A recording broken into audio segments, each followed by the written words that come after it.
Salut tout le monde, aujourd'hui j'ai décidé de faire une petite vidéo concernant mes bulletins que j'ai retrouvés du collège et du lycée. Il y en a qui se sont volatilisés, je ne sais pas ce qu'ils sont devenus, mais il y en a que j'ai retrouvés et donc je me suis dit ça pourrait être sympa de voir un petit peu mes notes et les remarques des profs des années de ma jeunesse. Alors, on peut commencer par mes bulletins de 6e. J'en ai retrouvé que deux, premier trimestre et deuxième trimestre. Il faut savoir, c'est que mon année de CM1 et CM2, voilà, c'était pas des années super cool pour moi. J'avais en CM2 une prof qui avait, enfin, avec du recul, je trouve qu'elle était un peu toxique et voilà, j'étais pas trop heureuse et aucunement épanouie. J'avais beaucoup de mal à faire mes devoirs et avoir des notes correctes, etc. Et quand je suis arrivée en 6e, j'ai eu une classe que j'ai adorée, avec des profs que j'aimais beaucoup aussi, et des matières intéressantes. Et donc tous ces changements positifs ont amené à de meilleures notes et une meilleure confiance en moi. Donc voilà, en gros. Bon, je sais pas s'il y a des trucs hyper intéressants à dire. Laissez-moi lire. Donc en fait, il faudrait que je participe plus à l'oral, que je poursuive mes efforts. Quand j'en vois les moyennes, franchement ça va. Juste en maths, c'est assez mauvais. 8 en maths quand même. Sinon, franchement, ça va. Bon trimestre. Poursuivez vos efforts. Donc, tout le monde marque ça. C'est cool. Ensuite, qu'est-ce qu'on a au deuxième? Très bien. Oh, j'ai augmenté d'1 point pour les mathématiques. C'est magnifique. Ouais, franchement, quand je regarde les moyennes, c'est quand même pas mal. Je crois que je me rendais même pas compte que je travaillais parce que ça, je sais pas, ça m'intéressait vraiment ce que je faisais en 6e, donc j'étais vraiment, vraiment très heureuse. En plus, je me souviens, j'ai osé euh, candidater pour le rôle de déléguée de classe. Je n'ai pas été élue, mais j'étais élue remplaçante, je crois. Si quelqu'un était malade ou quoi, je pouvais y aller au conseil de classe, sauf que personne n'a jamais été malade, donc je n'ai jamais su comment c'était. Donc c'est pas grave. Ok, passons à la 5e. Je crois que je me sentais quand même bien en 5e aussi. Il n'y avait pas de souci. Premier trimestre, oui, c'est bien, c'est bien. Mais qu'est-ce qui s'est passé en mathématiques? Là, j'ai 12. Qu'est-ce que j'ai foutu? Après, je sais que, bon, c'était peut-être après. Bon, peut-être là, vraiment, j'aimais bien les maths. J'aimais bien la prof. Mais en gros, je sais que en 4e, en 3e, je crois, mes notes étaient catastrophiques en maths et que mes parents, ils ont embauché un prof un peu étrange. Il était là parce qu'il devait être là, quoi. Et en fait, tous mes devoirs à la maison, j'avais des super notes, et tous les devoirs en classe, j'avais des notes horribles. Donc la prof, elle a dû se dire genre... Ok, donc franchement, pas de souci. Pour la 5e, premier trimestre, deuxième trimestre... Baisse des résultats en musique, par contre. Ok. Ouais. Franchement, maths 11, on reste correct. Et c'est pas mal du tout. Hein. Je suis contente. Pour le troisième, qu'est-ce qu'on a? Ouh, musique. 7. Oh mince. Sinon, ça va. Mathématiques, chute. Ouais, 9. Sinon, ouais, c'est cool. J'ai jamais été une très très bonne élève. Même une bonne élève tout court en fait. Je faisais ce que je devais faire. J'avais des gros soucis de compréhension. Et même encore aujourd'hui... en tant qu'adulte, des fois, il faut vraiment que je me concentre et que je trouve différentes méthodes pour comprendre quelque chose. Par exemple, si visuellement j'ai du mal, il faut que j'écrive ou voilà, que j'écoute quelqu'un, et des fois j'ai besoin de plusieurs explications, etc. Donc voilà. Maintenant, passons à la 4e. Donc en fait, en 4e, c'était l'année où, on va dire, on a commencé à m'harceler et où vraiment j'étais pas du tout bien dans ma peau. Et donc, je pense que c'est à partir de là que mes notes ont vraiment chuté. Et là, je remarque que pour le premier trimestre, ça allait encore. Je pense que ça va commencer après. Mais ouais, ça va. Français, ok. Ouais, franchement, c'est cool. Par contre, en maths, 7. C'est vraiment bien. On passe au deuxième trimestre. Ouais, même en allemand, j'ai 8. Mathématiques, 5. Physique, chimie, 7. Histoire géo 7 quand même, en 4e. Donc là, ouais, je pense que c'est cette période-là où c'était quand même difficile pour moi.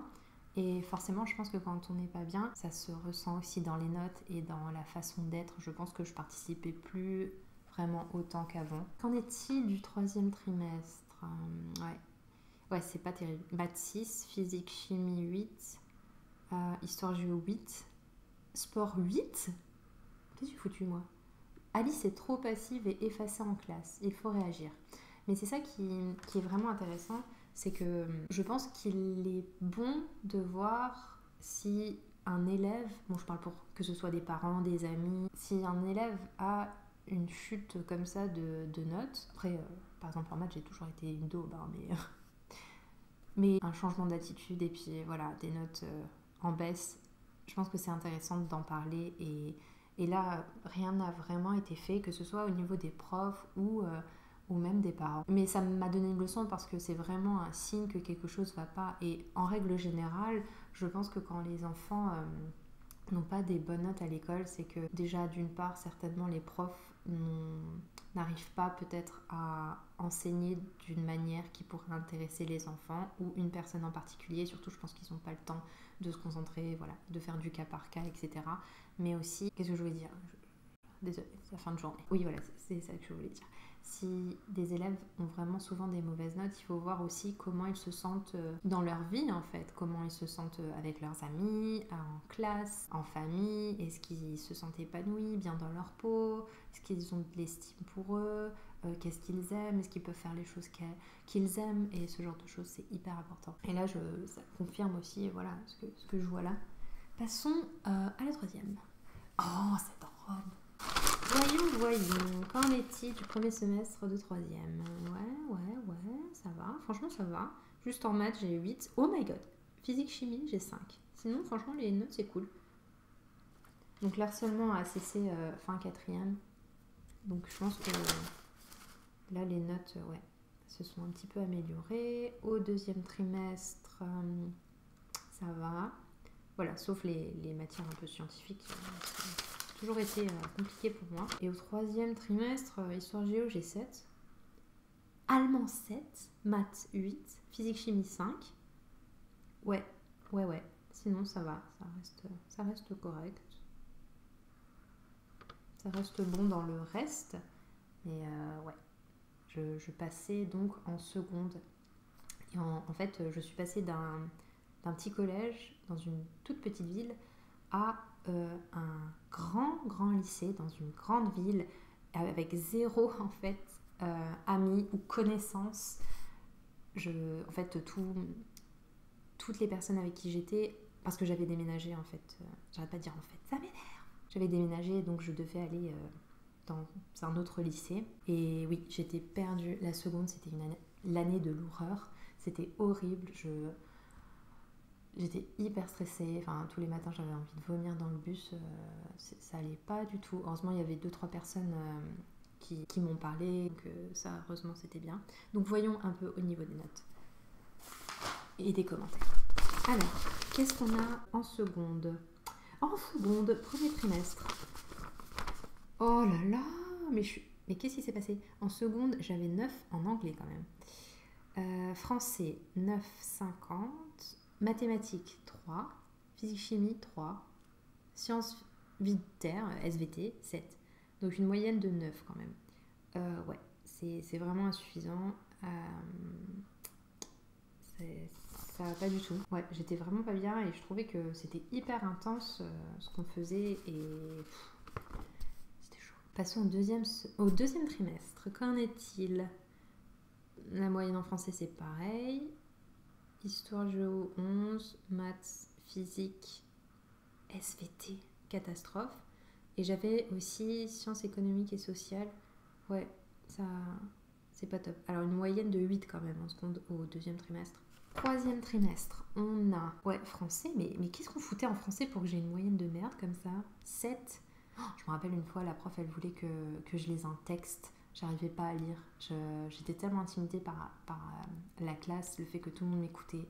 J'arrivais pas à lire son putain de poème ou je ne sais pas ce que c'était. C'était horrible. Mathématiques, 2,61. Physique chimie, 3,79. Sciences économiques et sociales, 3,50. Semble avoir abandonné tout travail dans la matière. SVT, 7,30. C'est pire en pire. Maintenant, j'ai 7,28 de moyenne. Je pense que la prof de français qui était notre prof principale voulait vraiment que je redouble. Heureusement, ça n'a pas été fait. Vraiment, heureusement. Parce que en première, tout a changé. J'ai été dans une bonne classe avec des gens que j'aimais bien.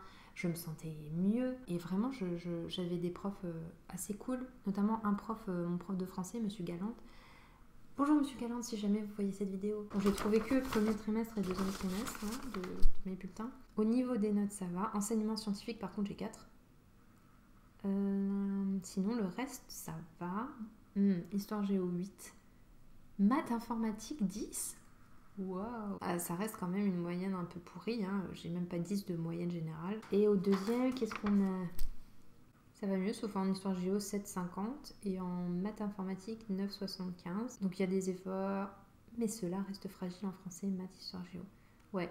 Et puis je sais que en première, j'ai commencé à beaucoup plus discuter en fait en cours avec mes copines et tout. Donc je suis en train d'essayer de parler en anglais. Je voulais dire paid less attention, but il y a une différence quand même entre la seconde et la première. Donc ouais, peut-être que ça se voit pas trop dans ce que je montre ici et dans ce que je dis ici, mais je me sentais vraiment beaucoup mieux. Et d'ailleurs, c'est en première que, par hasard, un jour en fait avec une copine, on est allé au Plein Ciel et j'ai découvert un livre de développement personnel qui a changé ma vie et qui a en fait ouvert les portes à cet univers, en fait, qui m'a ouvert les portes à cet univers de développement personnel. J'ai acheté le livre de Louise L. Hay, Transformer votre vie. Et c'est là que j'ai appliqué, on va dire, un petit peu les idées du livre et ça a transformé mon existence. J'étais super bien dans ma peau, je me sentais plus jolie, j'avais un copain que j'aimais beaucoup, des amis qui me valorisaient, qui m'aimaient bien. Je me sentais beaucoup mieux. Donc merci l'année de première, franchement j'y garde que des bons souvenirs. Maintenant, passons à l'année de terminale. J'ai que le premier trimestre. Je sais pas. Ok, donc au niveau des notes, franchement, ça va. J'ai une moyenne générale cette fois de 11,20. Bon, c'est pas génial, mais ça va. Ouais, la terminale, c'était aussi une année sympathique, mais ma préférée, c'était la première. Donc voilà, en gros. Donc souvent, sauf en sixième, où j'étais vraiment même limite certainement chiante à lever tout le temps la main, mais j'ai toujours été une personne assez effacée et sauvage aussi. Et même à la fac, où en fait, vous savez, quand j'ai dit que j'étais dans un petit collège et après j'étais dans un grand lycée, et bah après j'étais dans une grande fac, enfin, c'est pas un truc à Paris, mais ouais, ça m'a aussi un petit peu. Et j'avais pas mes amis. Bon, heureusement, j'avais des amis qui faisaient autre chose dans le campus, donc on se voyait quand même pour la cantine et ce genre de choses, mais il y avait personne dans la promo. J'ai fait langue étrangère appliquée, il y avait personne que je connaissais. Et pareil, la première année, mais c'était horrible. Et d'ailleurs, je pensais même à abandonner la première année parce qu'en anglais, on devait faire un exposé devant les autres. J'avais pris le film Into the Wild et je devais parler de ça. Et je voulais vraiment abandonner ces études parce que je voulais pas faire cet exposé. Au final, je sais pas par quel miracle j'ai réussi à faire mon exposé. Je pense avoir eu la moyenne, mais c'était juste horrible. Donc voilà, ce qu'on peut retenir de tout ça, c'est plusieurs choses. Première chose, comme je l'ai déjà dit, si vous voyez quelqu'un que vous aimez, je pense que c'est important de constater que s'il y a une baisse dans les notes et aussi une baisse dans le comportement, c'est qu'il y a quelque chose derrière qu'il faut creuser parce qu'il y a un problème derrière. Donc c'est important de se concentrer là-dessus. Deuxième chose, c'est fou comme les profs ou l'environnement, l'entourage, les gens avec qui on est, l'atmosphère, ça peut changer énormément de choses. On se rend pas compte comme voilà, des petits éléments comme ça peut vraiment transformer une vie et puis rendre des gens beaucoup plus joyeux et plus heureux. Et troisième chose, c'est plus, je pense, un message d'espoir en disant que regardez comment j'ai galéré et comment c'était la merde à l'école, ça pourrait être pire, hein, c'est sûr. Et comment, voilà, j'ai été très très timide. Bon, il y a encore bien sûr plein d'éléments de moi-même qui ont été très mis en avant par le passé, que maintenant des fois je reproduis évidemment. Des fois je suis super timide, des fois je suis super gênée, des fois j'ai pas envie de parler, je suis sauvage, etc. Mais ça va beaucoup mieux. Donc en gros, c'est un message d'espoir pour dire regardez, avant c'était comme ça, mais aujourd'hui on peut être épanoui, on peut être bien dans sa peau, on peut parler, on peut oser dire ce qu'on pense et être accepté comme on est et être heureux tout simplement. Donc ça veut rien dire en fait si on a eu des notes pourries, si on a redoublé, si on a été harcelé, si s'est passé des choses pas cool. On peut rebondir je pense et on peut se créer après en travaillant évidemment. Hein. Ça vient pas comme ça tout seul par miracle en essayant de se poser les bonnes questions et en essayant d'améliorer un peu son existence. On peut changer les choses et voilà, se construire une vie plutôt sympa et une personnalité qu'on aime avec des qualités fortes. Oh, j'ai oublié un truc, attendez. Donc à un moment, j'ai parlé d'un prof de français qu'on avait qui s'appelait Monsieur Galante, ou qui s'appelle toujours Monsieur Galante je pense, mais j'en sais rien parce que j'ai plus de nouvelles. Et en fait il nous a fait une petite lettre qu'il a donnée à un gars d'une section, enfin je crois qu'il faisait latin le type, et après il a fait des photocopies et tout, et en gros c'est hyper émouvant, je l'ai lu hier, j'avais les larmes aux yeux. Le prof disait je suis désolée mais j'arrive pas à vous dire adieu et bonne continuation et merci, et je me suis hyper émue. Et voilà, et j'ai essayé de le retrouver, j'ai essayé de, je sais pas ce que ça va donner, je vais continuer mes recherches, mais ouais, ce prof m'a vraiment je trouve que ce prof m'a vraiment vu pour de vrai, et m'a donné confiance en moi. Et il était certes spécial, mais je sais pas, c'est des petits trucs comme ça qui font du bien et qui, voilà, encore une fois, redonnent confiance. Voilà, c'est tout ce que je voulais dire. N'hésitez pas à me donner votre avis. Hein. Je sais pas si cette vidéo sera hyper intéressante, mais vous pouvez aussi me dire comment ça s'était passé pour vous. L'époque collège, l'époque lycée, et comment c'est maintenant si vous voyez une évolution ou voilà, si c'est pas du tout le cas.